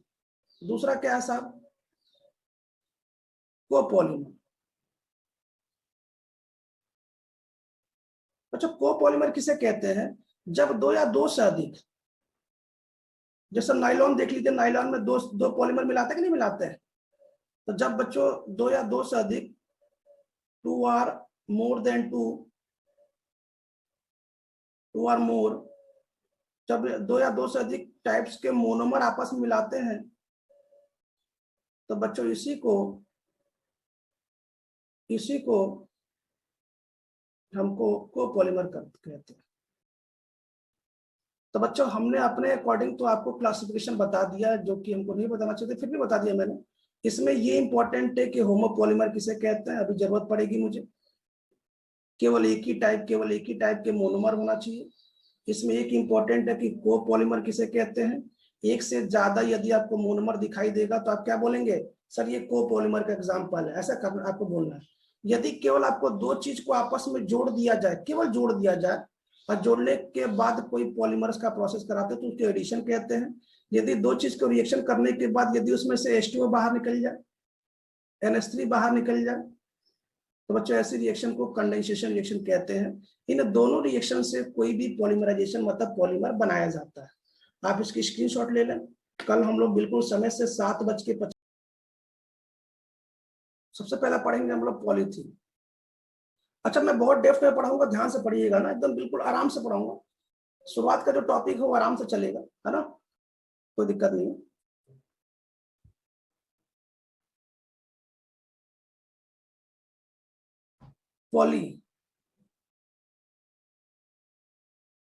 पॉलीइथाइलीन, वास्तव में इसका नाम तो पॉलीइथाइलीन है, लेकिन जनता इसको पॉलीथीन के नाम से बोलती है। जो पहला पॉलीमर मैं आपको जो पढ़ाने जा रहा हूं, वास्तव में इसका नाम तो पॉलीइथाइलीन है, लेकिन इसको हम लोग पॉलीथीन करके बोलते हैं। मार्केट में जो सामान कैरी करने के लिए यूज करते हैं, पॉलीइथाइलीन कैसे बनता सुनो। इसमें क्या करते हैं ना कि एक मोनोमर लेते हैं। अभी आपको लिखना नहीं, केवल सुनना, क्योंकि हम लोग को ना पॉलीमर के रिएक्शन याद नहीं करने हैं बच्चों, हमको समझना कि वो रिएक्शन कैसे होते हैं। तो बच्चों हम क्या करेंगे, पहले देखो हम क्या करेंगे, पहले शुरुआत के 4 से 5 रिएक्शन आपको सिखाएंगे, उसके बाद कोई रिएक्शन नहीं सिखाएंगे। क्यों? क्योंकि मैं केवल मोनोमर दूंगा, आप बोलेंगे सर ये रहा आंसर पॉलीमर। तो पहले आप वो सीख लीजिए कैसे पॉलीमर बनाया जाता है ना। तो बच्चों मान लीजिए कि मैंने आप ये इथाइलिन ले लिया, ये आपका इथाइलिन, मैंने ये इथाइलिन ले लिया। अब इस इथाइलिन के मैंने N मोल ले लिया, क्योंकि मुझे पॉलीमर बनाना था बच्चों। ये मोनोमर है और ये मोनोमर है, इसका नाम इथाइलिन होता है, ठीक है। तो होता क्या ना कि अब ये मोनोमर आपस में, जैसे मान लो, अब जरा ध्यान सुनो, जैसे मान लो कि आपने पहले एक इथाइलिन लिया, ऐसे लिया। तो बच्चों अगर आप ये बॉन्ड ब्रेक करेंगे तो इधर इसका भी ये बॉन्ड फ्री, इसका भी ये बॉन्ड फ्री हो जाएगा। मान लीजिए आपने ये बॉन्ड ब्रेक कर दिया, ठीक। तो ऐसे मान लो कि आप अगर दूसरा कोई इथाइलिन लेंगे और उसका ये बॉन्ड फ्री करेंगे, इसका ये बॉन्ड फ्री करेंगे तो ये बॉन्ड फ्री हो जाएगा, ये बॉन्ड फ्री हो जाएगा। तो बच्चों ये बॉन्ड और ये बॉन्ड मिलकर सिंगल बॉन्ड बना लेंगे और ये प्रोसेस चलता जाएगा, ये प्रोसेस चलता जाएगा। तो ये प्रोसेस ऐसे n टाइम टर्म्स चलेगा, n टाइम टर्म्स। कुल मिला के आप यहाँ पे जितने मोनोमर लेंगे उतने मोनोमर ऐसे लीनियर जुड़ जाएंगे। तो अगर मैं वास्तव में लिखना चाहता हूं तो क्या मैं ऐसे लिख दूं क्या कि सर यही इथाइलिन का जो मॉलिक्यूल हो वो n टाइम जुड़ जाएगा। देखो CH2 CH2 CH2 CH2 ऐसे करके n टाइम जुड़ जाएगा। समझ में आ रहा है मैंने क्या किया? तो बच्चों करना क्या है, सुन लीजिए। पॉलीमर का सबसे पहली लाइन क्या है, जहां पे डबल बॉन्ड है उसको तोड़ दीजिए और तोड़ने के बाद उसके दोनों साइड में बॉन्ड फ्री करिए, उसको n टाइम जोड़ दीजिए। ऐसे देखो, ये आपने बॉन्ड तोड़ा, ये CH2 रहा, ये बॉन्ड ऐसे रहा और ये CH2 रहा और ये रहा n टाइम्स। तो बच्चों ये मोनोमर था जो जिसका नाम इथाइलिन था। अब सभी मोनोमर आपस में मिल गए तो ये बन गया पॉलीइथाइलिन। पॉलीइथाइलिन मतलब एक से ज्यादा इथाइलिन है। पॉली मतलब एक से ज्यादा, और किसका, इथाइलिन का, पॉलीइथाइलिन, ठीक है ना, पॉलीइथाइलिन। अच्छा, मैं बताना चाहता हूं कि हमें इसमें 2 टाइप्स का पढ़ना, आगे चल के पढ़ना है। एक पढ़ना है लो डेंसिटी पॉलीथीन LDP और एक पढ़ना है हाई डेंसिटी पॉलीथीन।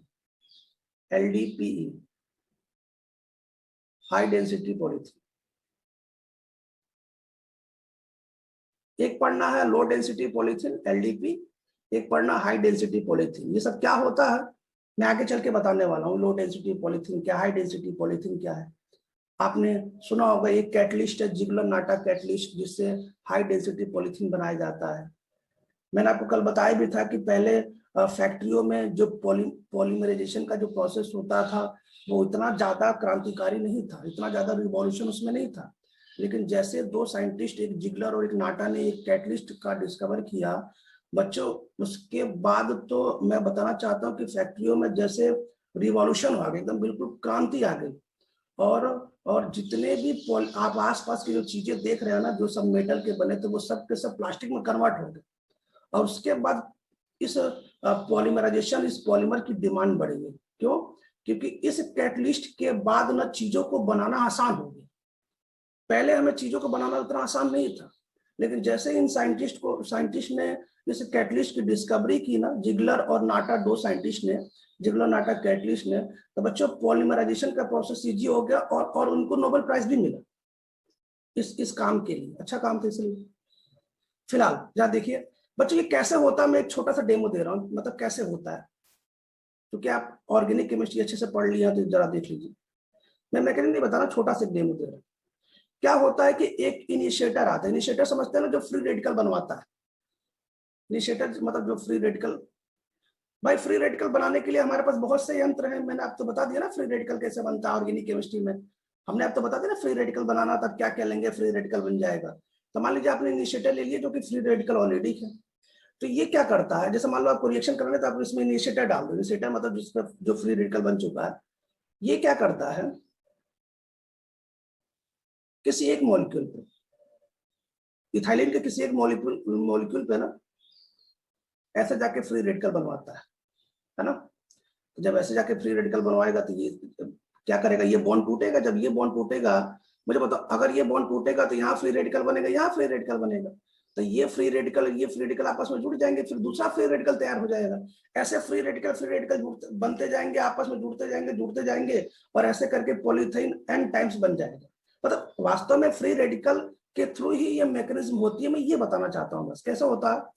ये क्या होता है, ये इनिशिएटर क्या होता है, इस इथाइलिन में जुड़ जाता है। अब यहाँ फ्री रेडिकल बन गए, क्यों? क्योंकि यहाँ पे जो फ्री रेडिकल, यहाँ पे जो बॉन्ड था ये टूटा, तो यहाँ फ्री रेडिकल बना, यहाँ फ्री रेडिकल बना, तो ये फ्री रेडिकल और ये फ्री रेडिकल कॉम्बिनेशन करके बॉन्ड बना लिए, ये फ्री रेडिकल बन गया। अब क्या होगा, अब दूसरा कोई मॉलिक्यूल्स आएगा उस पर अटैक करेंगे। देखो दूसरा कोई मॉलिक्यूल उस पर अटैक करेंगे, फिर यहाँ फ्री रेडिकल बनेंगे, फिर जुड़ जाएंगे। ऐसे कर करके n टाइम्स जुड़ते हैं। ऐसे करके n टाइम्स पॉलीथीन जुड़ता जाता है। बाद में हमारा जो वो इनिशिएटर है वो बाद में निकल जाता है, हमारा पॉलीथीन बन जाता है। मतलब मैं बताना चाहता हूँ कि यही प्रोसेस है। भाषा में आगे ना, तो आप एनसीईआरटी में देखेंगे तो इसकी बताया गया मैकेनिज्म, ऐसे फ्री रेडिकल मैकेनिज्म होता है, ऐसे होता है, ऐसे होता है ना। ऐसा नहीं कि जो मैंने बोला कि ये बॉन्ड ऐसे है, ये बॉन्ड ऐसे है और ये ऐसे टूट गया तो ये ऐसे बन गया, फिर दूसरा वाला आया ऐसे बन गया। ऐसा नहीं, ये तो मैं आपको सिखाने के लिए बता रहा हूँ। वास्तव में तो कोई इनिशिएटर डाला जाता है, वो उसके उसमें जाकर अटैक करता है, फ्री रेडिकल बनवाता है, फिर वो दूसरे से जुड़ता है, फिर वो फ्री रेडिकल बनवाता है। ऐसे कर करके एक लंबा चेन बन जाता है। अब मान लीजिए आप रिएक्शन को रोकना चाहते हैं तो मैंने इसके लिए भी उपाय बता रखा है आपको। मैंने फ्री रेडिकल को बहुत अच्छे से सिखा रखा है कि रिएक्शन को रोकना है तो क्या करना है, अगर आपको फ्री रेडिकल बनवाना है तो क्या करना है, रिएक्शन स्टार्ट करना है तो क्या करना है। खैर काम की बातें करते हैं। चलो जरा इसका पॉलीइथाइलिन के बारे में जरा मुझे बताओ डिटेल। तो सबसे पहले बताओ, अगर आप पॉलीथीन को क्लासिफिकेशन करूं उनके सोर्स पे, तो सबसे पहले बताओ क्या ये सिंथेटिक है? सिंथेटिक मतलब क्या ये मानव द्वारा बनाया गया? हाँ सर। ठीक। इसमें कौन सा इंटरमॉलिक्यूलर फोर्स लगता है? थर्मोप्लास्टिक। कौन सा लगता है? थर्मोप्लास्टिक। बच्चों इसमें कौन सी रिएक्शन लग रही है? क्या ये एडिशन रिएक्शन है? देखो ये CH2 double bond CH2 plus CH2 double bond CH2, कई आपस में जुड़ रहे हैं, कोई चीज एलिमिनेट नहीं हो रहा ना, कुछ ना बोलो। तो कौन सी रिएक्शन के द्वारा ये बना है? Addition reaction. और सबसे लास्ट में बताइए कि ये होमोपॉलीमर है कि कोपॉलीमर है? होमोपोलीमर। होमोपॉलीमर। ये होमोपॉलीमर है। होमोपॉलीमर का मतलब हुआ कि इसमें केवल और केवल एक ही मोनोमर है। जब भी कभी किसी पॉलीमर में केवल एक ही मोनोमर आता है उसको होमोपॉलीमर कहते हैं, मैंने कल ही बताया था। और एक से ज्यादा अगर आपने पॉलीमर यूज किया तो बच्चों को कोपॉलीमर है। देख रहे हो इसमें केवल इथाइलिन ही तो है, तो बच्चों ये होमोपॉलीमर का एग्जाम्पल है। बच्चों हमको ना सभी क्वेश्चन में हमें ये 4 क्लासिफिकेशन करना ही है, क्योंकि पेपर में पूछता है बताओ इसमें कौन सा थर्मोप्लास्टिक है, बताओ इसमें कौन सा एडिशन रिएक्शन के लिए पॉलीमर बना है, कौन सा सिंथेटिक है, मतलब ऐसा क्वेश्चन पूछता है। स्क्रीनशॉट लीजिए जल्दी से फास्ट।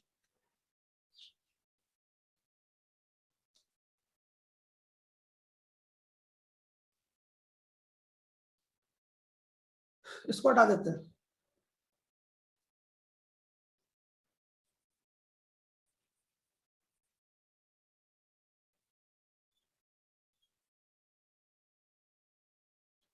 तो बच्चों ये पहला हमारा रहा पॉलीथाइलिन। मैंने आपको बता दिया पॉलीथाइलिन कैसे बनता है। 2 प्रकार का होता है, लो डेंसिटी हाई डेंसिटी। मैं जस्ट आगे पढ़ाने वाला हूँ, ये तो मैं केवल आपको हिंट दे रहा हूँ जो मैंने अभी एग्जाम्पल दिया था। बच्चों जो दूसरा हमारा सबसे इंपॉर्टेंट है वह है नाइलॉन 6। बहुत इंपॉर्टेंट। मैं आपको बताना चाहता हूं कि नाइलॉन 6 में जो मोनोमर लेते हैं, आपको मैंने पहले ही बताया, वो है ओमेगा कैप्रोलेक्टम। याद आ रहा है ओमेगा कैप्रोलेक्टम? क्यों ओमेगा कैप्रोलेक्टम? जरा देखो जरा ओमेगा कैप्रोलेक्टम कैसे बनता है। ओमेगा कैप्रोलेक्टम पहले क्या करो,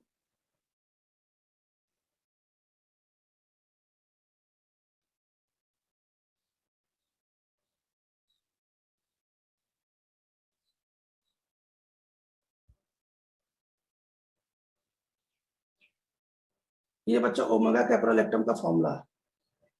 देख लीजिए, कार्बन गिन लीजिए, 1 2 3 4 5, और अगर आप इसको गिनेंगे तो 6। इसको गिनना ही तो पड़ता है, 6 कार्बन।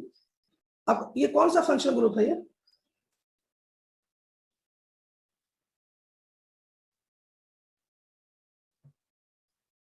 ये कौन सा फंक्शनल ग्रुप है? Acid amide. Yes, acid amide. Acid amide, इसका नाम है ओमेगा, इसका नाम है ओमेगा कैप्रोलैक्टम। अब कैसे होता है बच्चों, जरा ध्यान से सुनिएगा। तो होता क्या है, सबसे पहले हम इसका हाइड्रोलिसिस कराते हैं। क्या कराते हैं? हाइड्रोलिसिस। जरा मुझे एक बात बताओ, जैसे जरा ध्यान सुनना। ये मान लो कि RCONH2 है। ये मैं आपसे एक क्वेश्चन पूछ लूं, अगर मैं इस बॉन्ड को तोड़ूंगा तो क्या इस पे माइनस बनेगा? कुछ आना बोलो। इस पे प्लस बनेगा, पता है ना? आपको पता है ना, उसका माइनस क्यों बनेगा, प्लस क्यों बनेगा? और बच्चों हाइड्रोलिसिस का मतलब होता है कि पानी के मॉलिक्यूल से उस बॉन्ड को तोड़ना। इसका मतलब यहाँ पे क्या आ जाएगा, यहाँ पे H+ आ जाएगा और यहाँ पे OH आ जाएगा। देख लो कोई समस्या तो बताओ। और ये बॉन्ड क्या हो जाएगा, ब्रेक हो जाएगा। इसी तो हाइड्रोलिसिस कहते हैं। बच्चों हम लोग यही करने वाले, देखो हम लोग क्या करने वाले, हम लोग इसके बॉन्ड को ब्रेक करने वाले। और किसकी सहायता से ब्रेक करने वाले? पानी की सहायता से ब्रेक करने वाले। ऐसा देखो, हम इस बॉन्ड को ब्रेक करने वाले हैं। जब इस बॉन्ड को ब्रेक करेंगे तो बच्चों ये जो NH है, इसके पास क्या आएगा? हाइड्रोजन। कुछ आना बोलो। और इसके पास क्या आएगा? OH आएगा। अभी सिखाया तो सही, देखो अभी सिखाया ना। जरा बताओ क्या बनेगा। और बच्चों ये रिंग क्या ओपन हो जाएगा? रिंग ओपन हो जाएगा, खुल जाएगा। तो मुझे बताओ, जरा खोलते हैं ना। देखो यहाँ पे सबसे यहाँ से स्टार्ट करते हैं, यहाँ से स्टार्ट करते हैं, 1 नंबर से यहाँ स्टार्ट करते हैं। जरा बताओ तो क्या ये इधर वाला NH2 हो जाएगा? NH2 आगे बताओ। अब इसके बाद 2 3 4 5 6 और टोटल 7 का बनाना है, याद रखना।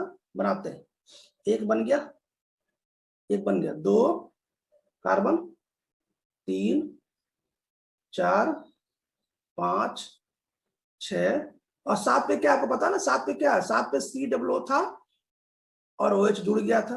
देख लो कोई समस्या किसी को? ठीक है, यहां तक ना? कोई बहुत बड़ा जादू तो नहीं कर रहा हूं ना? ठीक है ना, सिंपल है। ऊपर वाला हटा रहा हूँ। अब आगे सुनो, मुझे बताओ, आपको अच्छे से बता दूं, जरा एक बार सुन लीजिए बच्चों। ये एसिड है, एसिड के बगल वाले को अल्फा बोलते हैं, ये बीटा बोलते हैं, ये गामा बोलते हैं, ये डेल्टा बोलते हैं, और ये ओमेगा बोलते हैं। इसलिए इसका नाम था ओमेगा कैप्रोलेक्टम, इसलिए इसका नाम ओमेगा कैप्रोलेक्टम है। और बच्चों बताना चाहता हूं कि ये है ओमेगा एमिनो एसिड है, ये अमीनो एसिड है ना, एमिनो एसिड इसमें मतलब एमिन और एसिड दोनों एमिनो एसिड है। यहां तक किसी कोई समस्या नहीं है। अब बच्चों होता क्या ना कि बहुत सारे एमिनो एसिड आपस में जुड़ते हैं। भाई ये तो एमिनो एसिड का एक मॉलिक्यूल है, आप क्या करो ऐसे एन मॉलिक्यूल्स को आपस में जोड़ दो, amino acid amino acid amino acid amino acid. बच्चों जोड़ने से पहले एक बात ध्यान सुनना, ध्यान सुनना। जब भी कभी भी आपको कार्बोक्सिलिक एसिड दिखाई दे, ठीक, और जब भी कभी आपको बगल में NH2 दिखाई दे, तो याद करना यहां से, ध्यान सुनना बच्चों, आपको यहां से OH और यहां से H निकालना, ये बात ध्यान रखिएगा। और यहां से आपको H2O बाहर निकालना। जब H2O बाहर निकालोगे तो बोलो जरा बताओ क्या बचेगा। ये CO तो ऐसे ही रहेगा, यहाँ क्या बचेगा, ये बॉन्ड बचेगा, और यहाँ पे H बचेगा, और यहाँ पे N बचेगा। बोलो क्या समझ में आ रहा है कि नहीं आ रहा है? इस प्रकार का कोई दृश्य दिखाई देगा। हाँ सर। तो जब भी कभी कोई मान लो मोनोमर में कार्बोक्सिलिक एसिड है और दूसरे मोनोमर में भी कार्बोक्सिलिक एसिड है, तो उल्टा जोड़ो, है ना। इससे क्या होगा, इससे पानी का मॉलिक्यूल निकल जाएगा और ये आपस में जुड़ जाएंगे। क्यों? क्योंकि सर ने बताया था कि पॉलीमराइजेशन दो प्रकार से होता है, एक एडिशन होता है और एक एलिमिनेशन होता है। भाई एडिशन तो यहाँ होगा नहीं, तो यहाँ पे क्या हो जाएगा, एलिमिनेशन। एलिमिनेशन में क्या निकलेगा, H2O का मॉलिक्यूल निकलेगा, और ये सब के सब N बार में जुड़ के जो बनाएंगे उसी को बोलेंगे नाइलॉन 6। समझ में आ रहा है कैसे करेंगे? तो जरा मैं करके दिखाता हूँ, जरा ध्यान से सुनना ना। इसको हटा रहा हूं।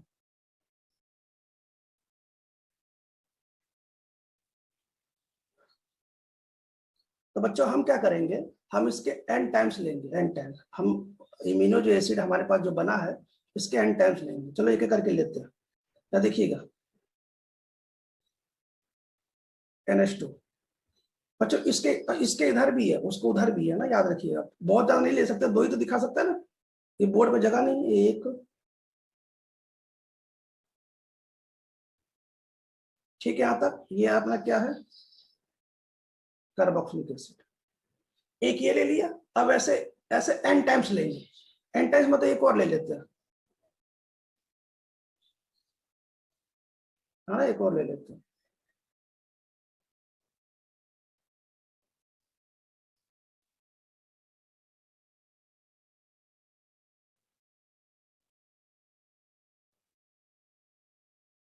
बच्चों इसके आगे भी है, तो मुझे बताओ, सबसे पहले मुझे बताओ, अगर मैं आपसे बात करूं तो क्या अगर ये आपस में जुड़ेंगे तो क्या इनमें कंडेंसेशन रिएक्शन जैसा काम होगा? कैसे काम होगा?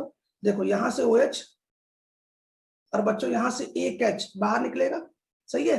और बच्चों यहां से OH और अगला जो पड़ोसी आएगा उससे उससे क्या निकलेगा, जो अगला जो एमिनो एसिड आएगा, यहाँ से OH, अगला जो एमिनो H निकलेगा। और बच्चों यहाँ से H और अगला जो पड़ोसी आएगा वहां से OH निकलेगा। समझ में आ गया? तो यहां से क्या निकलेगा बच्चों, यहां से निकलेगा H2O। फिर आप इसकी स्क्रीनशॉट ले ताकि मैं स्क्रीन नीचे करूं।